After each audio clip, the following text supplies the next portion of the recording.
to your new home. So my newest endeavor is growing vegetables in pots. It's something I've been wanting to do for quite some time because I like to cook, and growing vegetables, I guess, has been on my bucket list. I've never really made time for it, so I finally pulled the trigger. I'm about a week and a half in. These are my little beans. I've got jalapenos, cilantro, tomatoes. I got a bunch. Jalapenos. So I'm actually really excited about it. It's been fun to learn about something new. Today I'm moving them from their propagator in the barn up into a storage room we've got where there's a lot more light. You're gonna like your new home in here, lots of light. Get some fresh air.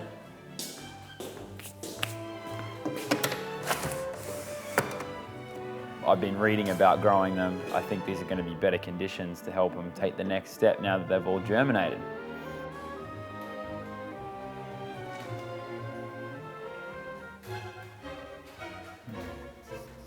Looking good, little beans.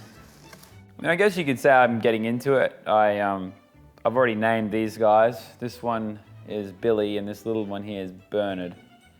I'm just kidding, I haven't really named him. Actually, he has. All right, grow my little veggies.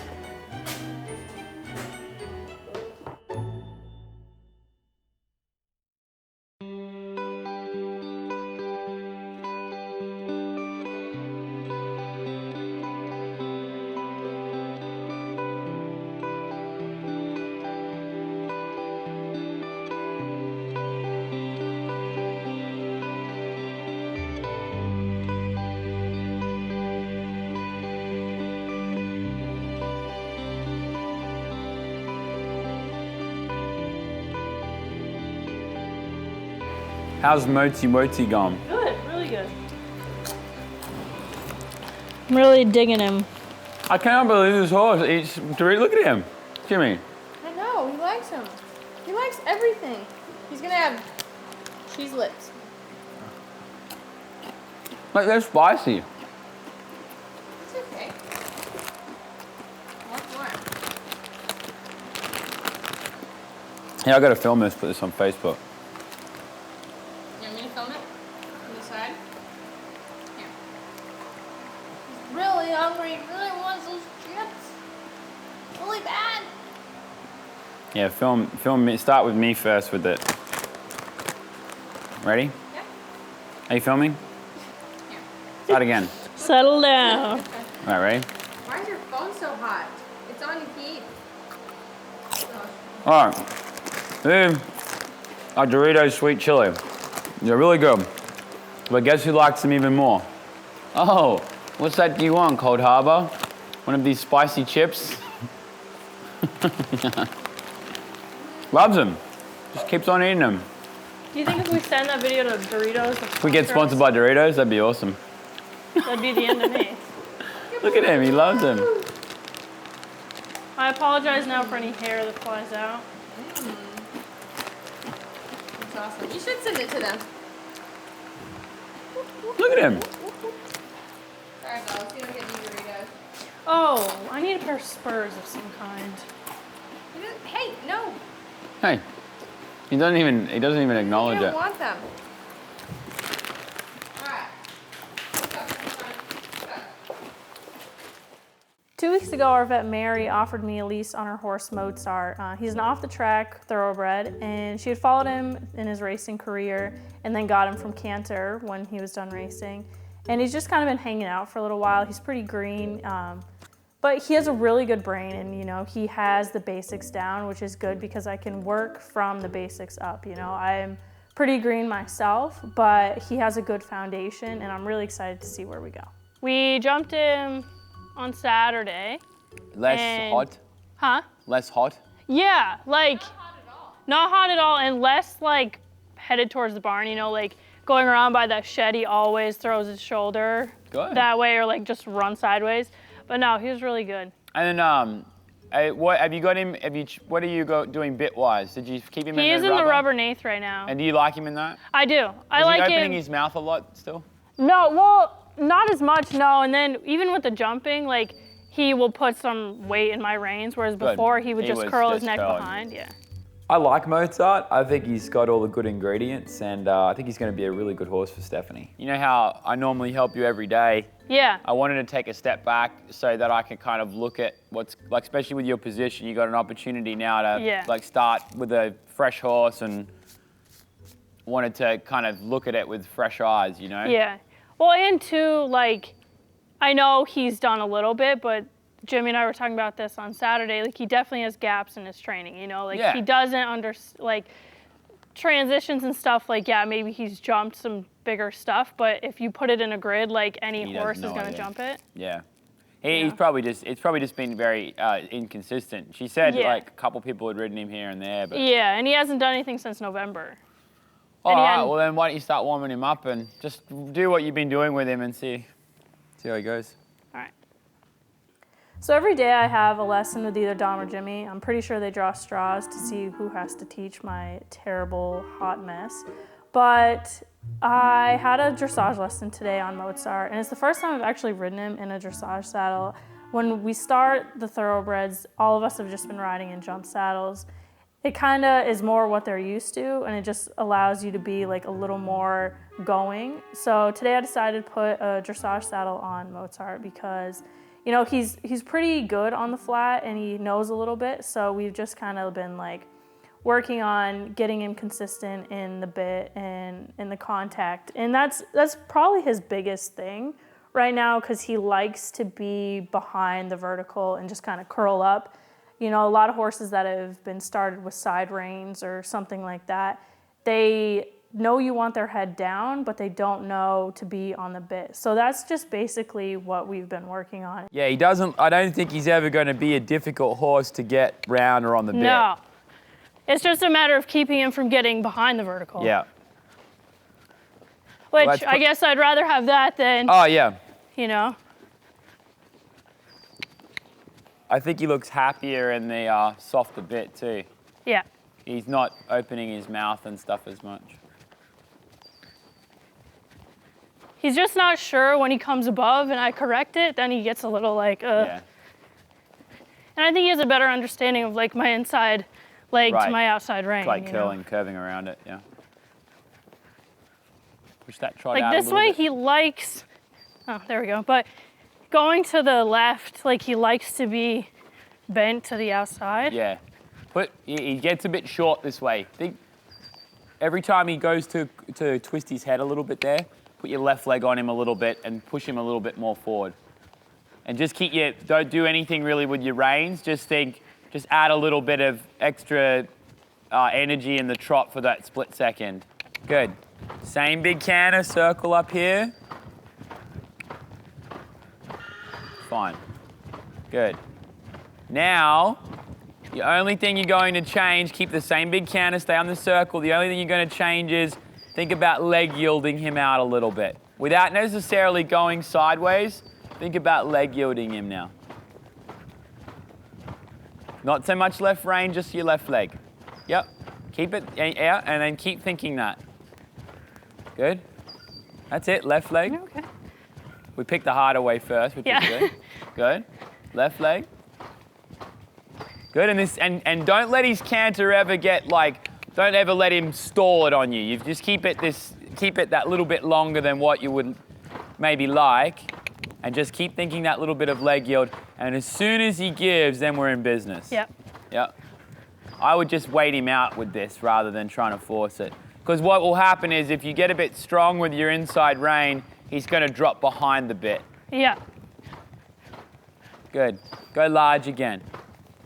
So I really like Mozart. I think even though he has a lot to learn, I think that he has a lot of potential. He's got a really good brain too. Like I really like that when I ask him something, his first reaction is just to do it, you know, whereas other horses I've ridden, it's like, nah, I don't really want to, or, you know, are you sure that's what you're asking me?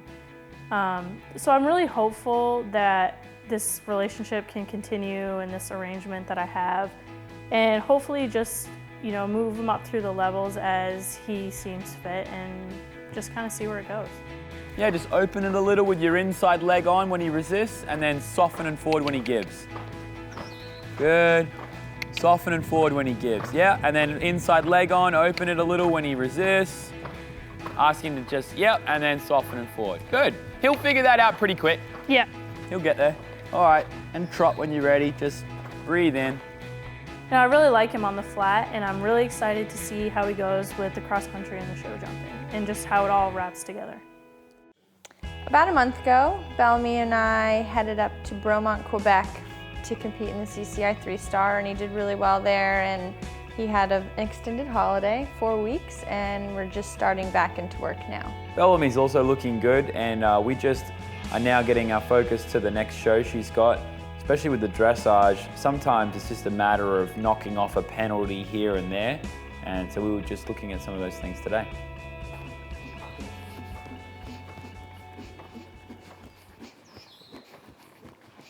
I think he looks good, Jimmy. I think also too, and this, I know that we've talked about this a lot, you've almost got to ride it as though you're not on the wall when you get in the test. So you don't get, he gets so bunched up on the fence. Yeah. And like the difference, you feel the difference between how much freer or easier it is to kick him forward when he's not stuck on the fence compared to over there. Yeah. And I think you got to really not let him get bunched up on the rail. And it always, what ends up happening, and it's even at Bromont where he did a good one, it's always the out of the corner. And if he starts there a bit stuck, it's like, it's real, you've then got to like get him back off the fence to get the bigger step. And then you've run out of room because it's only from H to E or whatever. Maybe, because every time you do it on the inside track, it's like 2 marks better. He looks way freer behind. He's not trying to like half bunch up on the... Right, get on the fence. Yeah. Well, he loves to be on the wall anyway.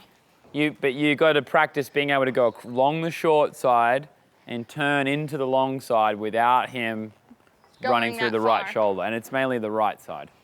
Right. Right. Maybe, and then maybe when you do your next test, you know, that very first corner, you feel like you're almost going to go on the inside track, which will make up for him when he wants to creep. Drift, but you've already got 3 or 4 big steps so that he doesn't get short again. Yeah. And then because you just never quite get the marks in the first bit of trot work in the ring that you probably could, and I think it's because they see him get all tight in those first few steps and they stop watching. You know, they stop. Right. They don't really notice that you know, because even at Bromont, I felt like you got bunched and you rescued it, and then he did the good, but it was still a 6. It's like maybe if you can get ride the first couple like what you did there, maybe you could turn it into a 7. Right. I'm not entirely sure that Bellamy is excited about being back in work. He's been so lazy about it. We've really just been doing flat work and hacking, and he's just been exhausted.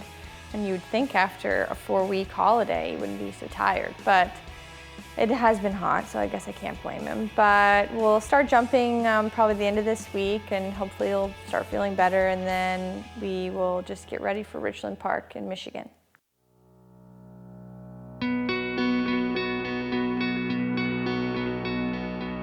So Cold Harbour is having another little mini holiday. I guess you could say this hasn't really been our summer.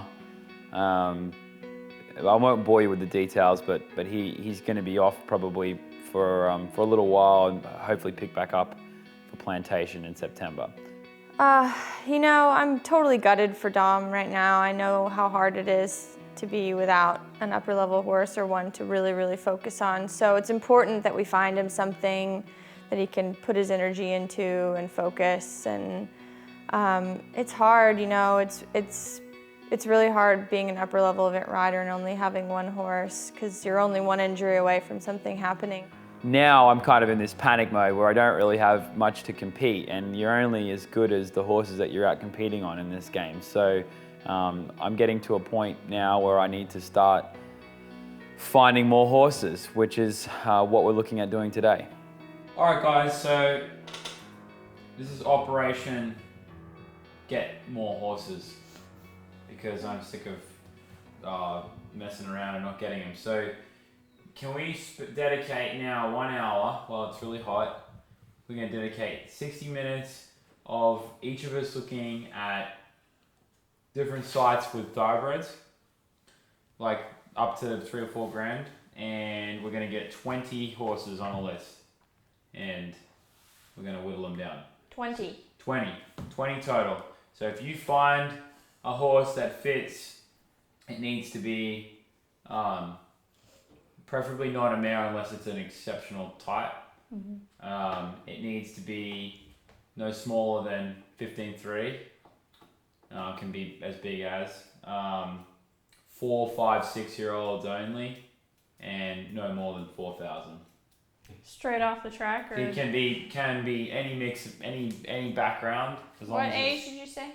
4, 5, or 6. 4, 5, or 6. 4, 5, or 6. Let's just say less than 5 grand, and whatever. I've enlisted the girls' help to basically everyone scouring different websites and different listings, looking at any kind of horses that might look the goods and show some potential and might be worth making a phone call about. You know, people just don't answer the phone anymore. Nope, text only. Yeah, hi Adriana, my name's Schramm. I was calling about a horse you had for sale named Cappuccino. I like the look of him. I was wondering if I could talk to you about some more information about him. It's amazing to me just how many times you hit a voicemail and no one picks up their phone. I guess that maybe with dealing with horse people, a lot of guys are out in the barn or riding and maybe they don't have their phones on them, but it is kind of annoying when you just want to talk to someone about a horse and you don't get them straight away, but I guess that's the way it goes. Okay. All right. All right, perfect. All right, Caroline, well, I'll give you a call later this afternoon. Thanks so much. Bye. Good? Yeah. It's never been over a fence before, so...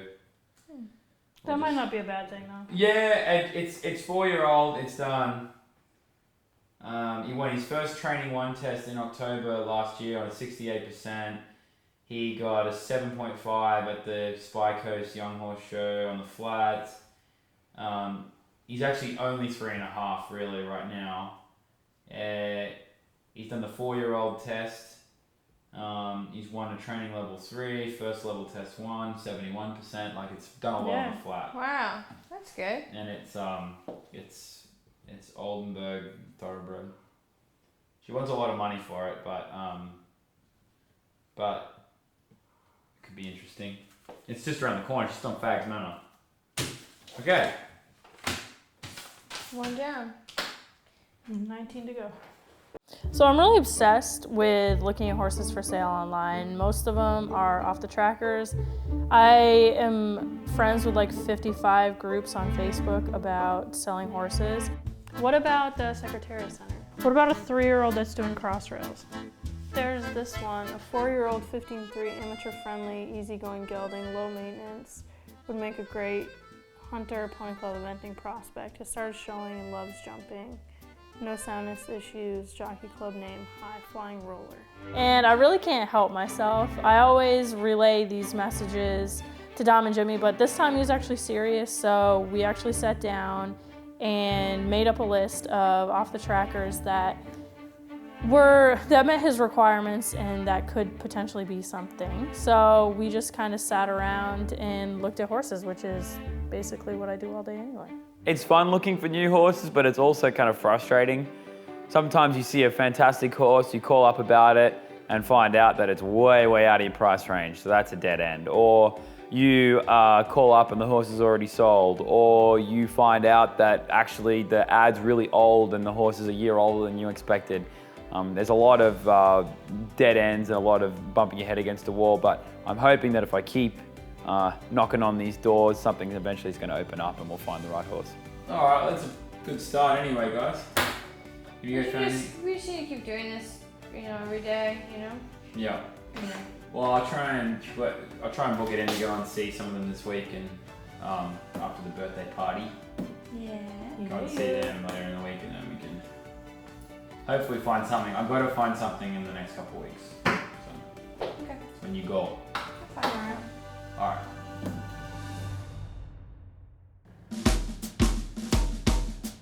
So the exciting thing going on is it's my birthday in a couple of days and we're having a party.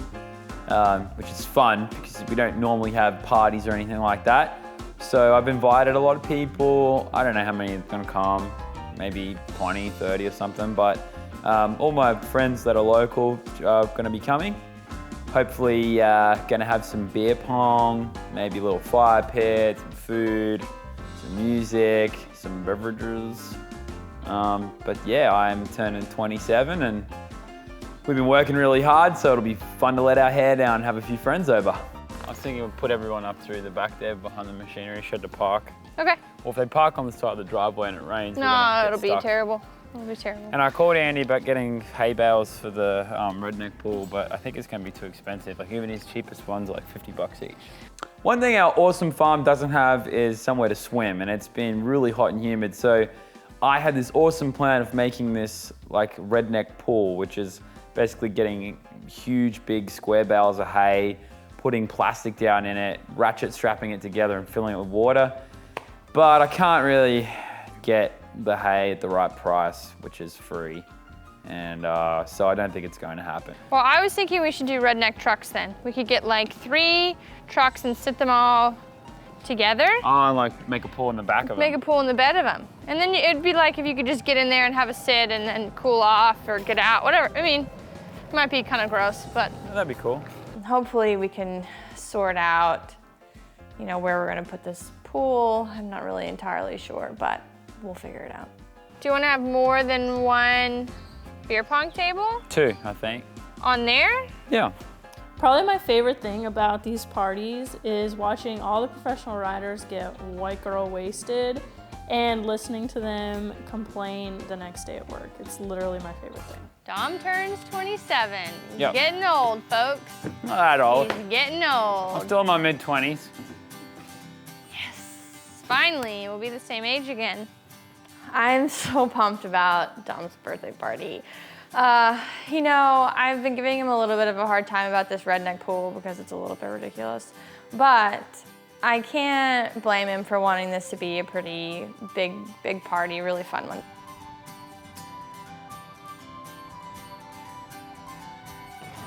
Stay, doggies, stay. The gift thing with me and Dom's pretty cool, actually. He's an amazing gift giver. Like, it's actually a little bit disgusting. He's always so creative and so perfect at it. And I always get the best gifts. So I was trying really hard to find something that would be good for him, and I don't want him to know about it. I want to be really, really secretive. Okay, so Dom's turning 27 this week, on the 17th. And I am on my way to go buy his gift. He doesn't necessarily know what he's getting. I think he's got a pretty good idea, which kind of stinks, but I'm pretty sure I can find a way to trick him, possibly. Anyway, so we're heading to Lancaster to the outlet mall, or the outlet stores rather, and we're gonna go hunt for a watch. Let's see if I can find it.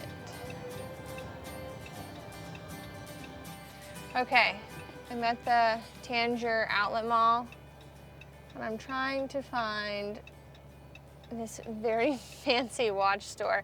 This is kind of a funny thing because Dom's not really into jewelry or fancy watches or anything, but he sent me a random text like 3 weeks ago saying, just in case you're ever looking for something to give me, and sends me the link to this super fancy watch. And I thought to myself, when is he ever gonna even wear that? But it's what he wants and he deserves it. I'm really hoping they have what I'm looking for.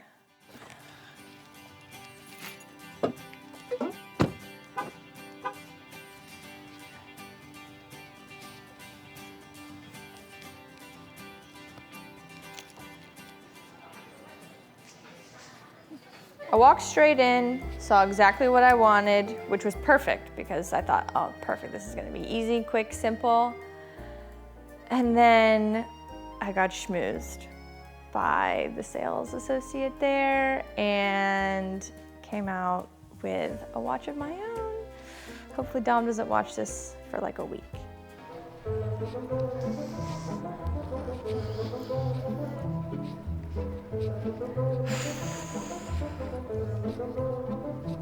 right, I've got the goods.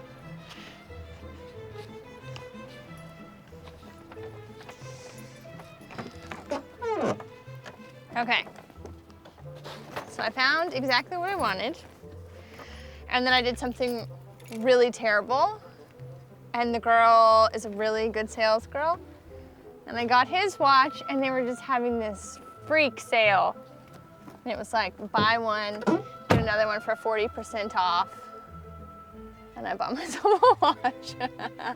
Oh, I better get out of here before I run inside and return it. I can't believe I just did that. The store actually wouldn't let us film for legal reasons, but it's actually probably better that way because then the whole entire world would have seen what a pushover I am. Okay, so I'll give you guys a sneak peek because he's not gonna see this before his birthday. So, this way all you guys will get to see everything. It's Movado, it's exactly what I wanted for him. He picked it out anyway, so he knows what it's gonna look like, but I didn't tell him I was getting it. What do you guys think? Is it cool? It's very Dom, very bold, very color oriented. Well, a bright color anyway. I think it's pretty cool. I think it'll suit him. You guys want to see my watch too?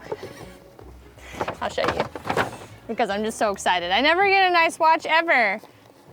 It's really cute. And now, of course, I can't wear it until his birthday because he can't see me wearing one. I like the little pillow it comes with. Don't worry, it wasn't as expensive as Dom's. Not even close, actually. It's way cheaper. But now I can wear it every day. It's like, where's per buy? You know, so if it's cheaper, and I'm gonna wear it every day, it's worth it.